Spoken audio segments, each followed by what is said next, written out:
Hey, this is Mr. Mason, and what we're going to do in this tutorial is practice solving and graphing an inequality. With this particular inequality, we have to figure out what values of n could we plug in for n, so when we solve the right-hand side of this inequality, we would get results that are greater than 3. Remember, when solving inequalities, there are many possible solutions, not just one.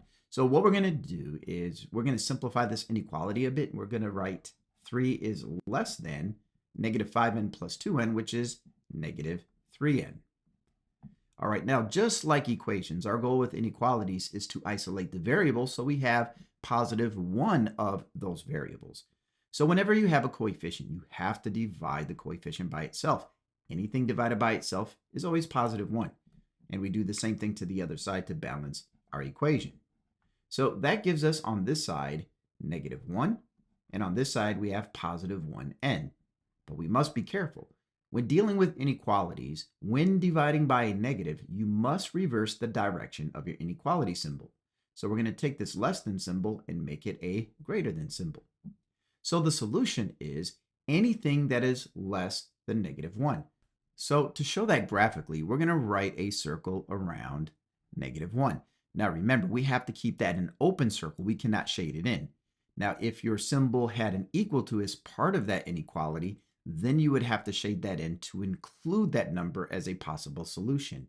What we mean by this is we cannot use negative 1 as a possible solution because negative 1 is not less than negative 1. It is equal to negative 1.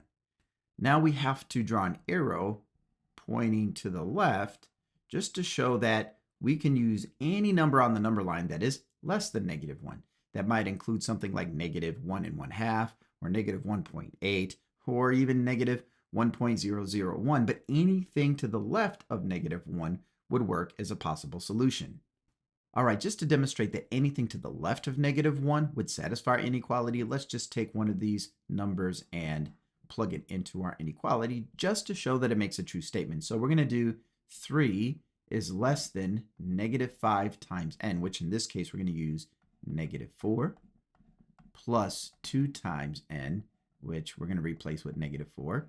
And then we're going to write 3 is less than negative 5, and negative 4 is positive 20. And positive 2 times negative 4 is negative 8. And that would leave us with 3 is less than 12, which is a true statement. 3 is less than 12.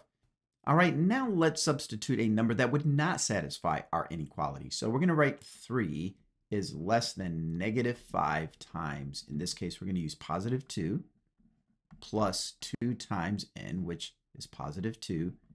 And then we're going to write 3 is less than negative 5 times 2 is negative 10, plus 2 times 2, which is 4, which gives us 3 is less than negative 6. And we know that 3 is not less than negative 6. So this value here does not satisfy the inequality. So anything that we plug into n that is below negative 1 on the number line would satisfy the inequality.